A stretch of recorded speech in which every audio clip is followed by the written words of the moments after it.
ala Muhammad sallallahu alaihi wasallam sallallahu ala Muhammad sallallahu alaihi wasallam. Bisa Bapak Ibu bersama dengan satu niatan, tentunya mudah-mudahan apa yang dihajatkan oleh APUK dan seluruh organisasi yang hadir malam ini akan dikabul oleh Allah, akan dilancarkan oleh Allah. Yang hadir hari ini mungkin ada yang sakit, mudah-mudahan disembuhkan oleh Allah. Yang hadir malam ini mungkin ada persoalan-persoalan keluarga, karena saya lihat ada sebagian yang punya persoalan keluarga. Ada yang istrinya minta cerai, ada juga yang kemudian sudah marah-marah, gitu ya. Hari ini mudah-mudahan diganti oleh Allah dengan kebahagiaan dan ketenangan. Coba kita bersama baca itu. Sallallahu ala Muhammad sallallahu alaihi wasallam sallallahu ala Muhammad sallallahu alaihi wasallam.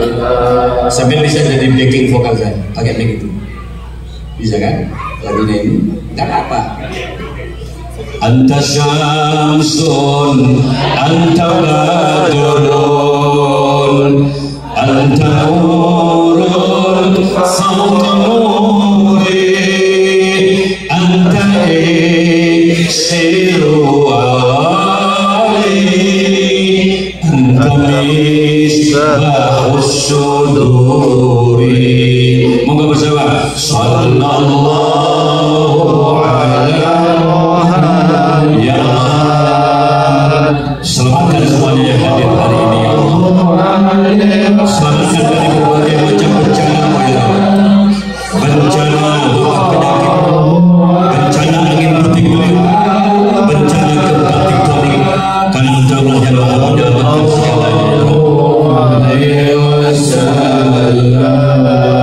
Ya Habibi ya Muhammad ya Arusal Rafiq ini ya Mu'ayyad ya Majah ya Imam al-Qiblataini. Bersama sallallahu ya Allah, lancarkan seluruh usaha, rukunkan semua keluarga yang hadir hari ini. Anak-anak kalian, mudah-mudahan kau jadikan anak-anak yang saleh dan salehah. Jadikan pertemuan silaturahim malam ini menjadi pertemuan silaturahim yang abadi. Di dunia kita dipertemukan, di akhirat mudah-mudahan dipertemukan di sebabnya. Mudah-mudahan diterima oleh Allah. Amin ya rabbal alamin.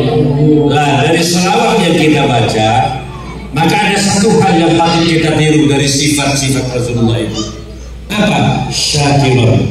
Rasulullah adalah manusia yang pandai bersyukur kepada Allah. Ini yang perlu.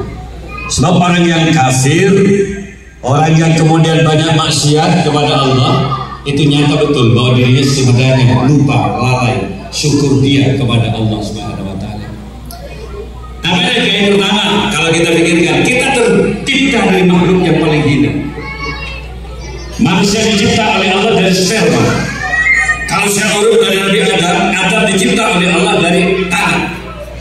Walaqad khalaqnal insana min sulalatin min tin.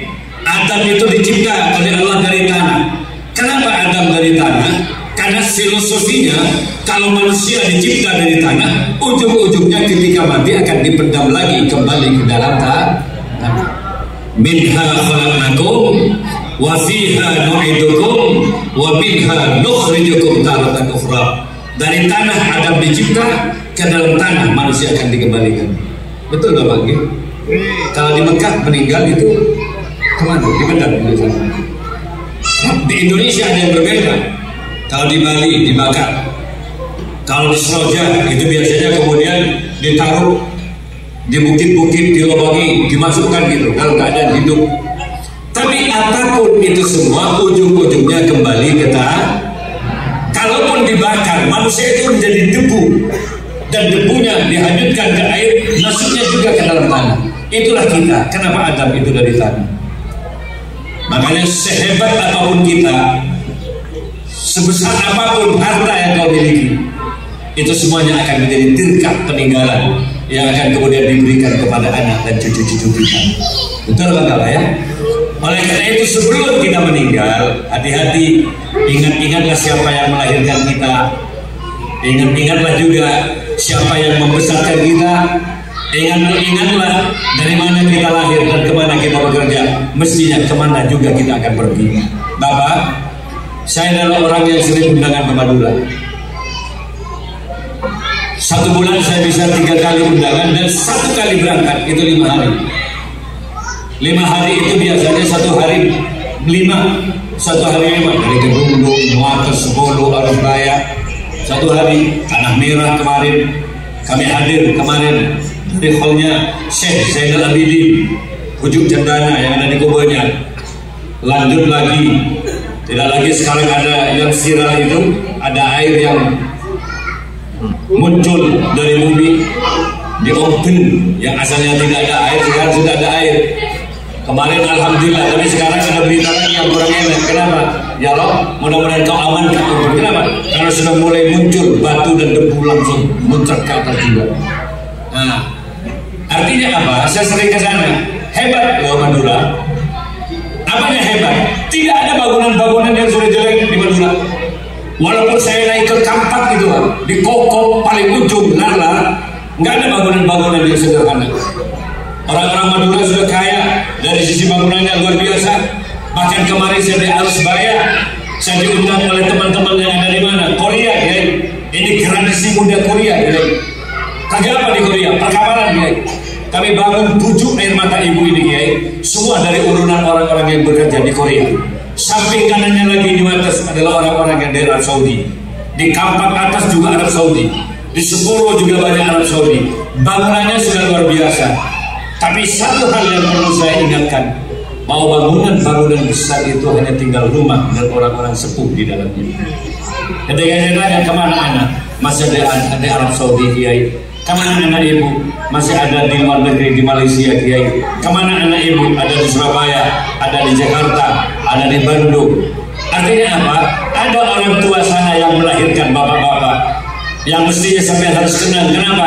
Jangankan minta doa kepada siapapun, kata Nabi, karena sebagai orang yang paling mustajabah untuk pimpin doa adalah kedua orang tua kita. Makanya mohon betul, kalau kita ingin barokah dalam hidupnya, sekaya apapun, sehebat apapun diri Anda, pulanglah sapa kedua orang tua kamu, karena dia sangat menunggu kehadiran dirimu. Bapak Ibu sekalian, coba bayangkan, kenapa Allah menyatakan dari Allah baru kemudian wabil walidaini ihsana? Orang yang paling kita taati, orang yang paling kita tunduki seluruh perintahnya adalah Allah. Allah tusyrika bi, jangan sekali-kali syirik kepada Allah. Yang kedua, tiba-tiba mertabah urutannya wabil walidaini ihsana, dan kepada kedua orang tua kamu harus baik. Jadi di atasnya raja itu orang tua, di atasnya pemerintahan itu orang tua. Dari Allah baru kemudian orang tua, wabil walidain. Kenapa? Karena dia yang susah yang melahirkan kita. Bayangkan Mbak, kalau di Quran dijelaskan orang tua itu seperti apa? Wahdan ala wahnin, saat mengandung ibu itu capek, payah luar biasa. Kalau nggak, tanyakan sama ibu. Karena sampai nggak pernah hamil, laki-laki nggak pernah hamil. Kalau menghamili ya beratnya di Quran, wahdan ala wahnin, yang paling payah itu perempuan. Payahnya payah itu perempuan. Di Quran dinyatakan begitu. Bayangkan Mbak, kalau orang masih popularitasnya tinggi menjadi seorang artis, dia nggak mau hamil gitu. Kenapa? Akan memarahi kecantikan dirinya. Jadi kalau orang sudah mau hamil, berarti dia mau berkorban untuk rusak diri. Mana ada orang hamil cantik Bapak? Mulai ngendung di masih rajin. Wong asalnya perutnya bagus, tiba-tiba seperti pelembungan maju ke depan. Udel yang asalnya bagus, bucil loh, itu pendul keluar. Saya susah lihatnya dulu, ya Allah, kok sampai segitunya pengorbanan seorang ibu. Dan pada saat akan melahirkan, nyawa taruhannya. Sampai ada sabda Nabi, "Mamata tulkan mata syahidah."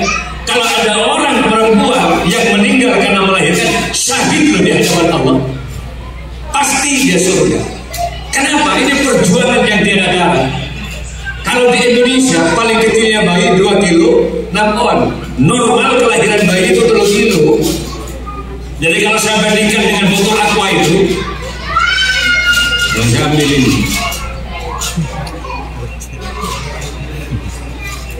saya tidak pernah melihat bayi sekecil ini. Ada botol aqua yang lebih besar dari ini. Bayi akan lahir dari perut ibu jauh lebih besar dari ini.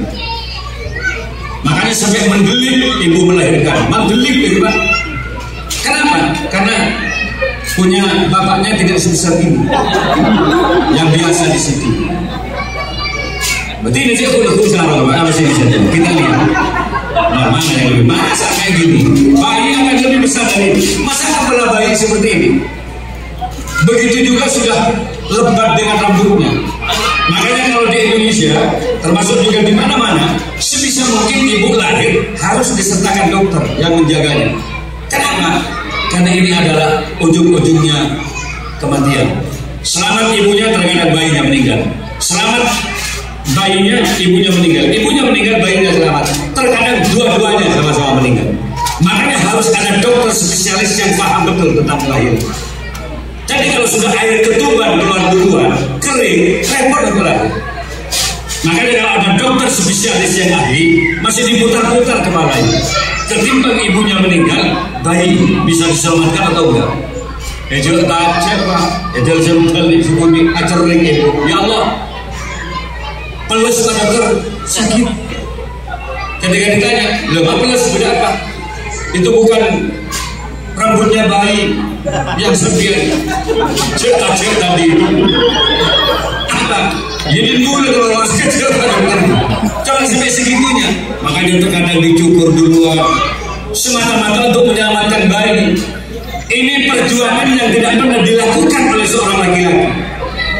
Makanya ketika Nabi ditanya, siapa orang yang kami taati, siapa orang yang kami hormat ya Rasulullah, jawabannya ibumu. Setelah itu ibumu, setelah itu ibumu, setelah itu baru ayahmu. Jadi ada 3 tingkat memang ibu itu. Tapi terkadang ada orang yang salah menafsirkan. Jadi ketika Nabi itu mengatakan siapa